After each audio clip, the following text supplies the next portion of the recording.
In the meantime, Israeli Prime Minister Benjamin Netanyahu pushing back against pressure for a ceasefire in Gaza.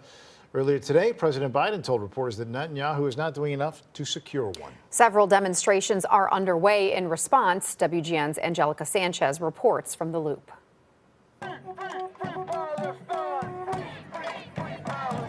Nothing has changed from our perspective. There hasn't been any significant policy changes, any end to Israeli military aid from the U.S. The calls for a ceasefire in Gaza continue abroad and here at home.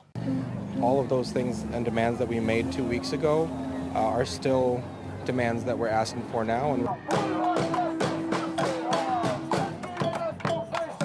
Chants for the U.S. to end aid to Israel took over the South Loop Monday afternoon. This is the 48th protest of its kind in Chicago. Organizers once again calling out the Biden administration.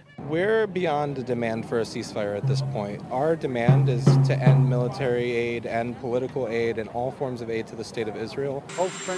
While speaking to reporters, President Joe Biden said Israeli Prime Minister Benjamin Netanyahu needs to do more on ceasefire talks. Do you think he's doing enough? No.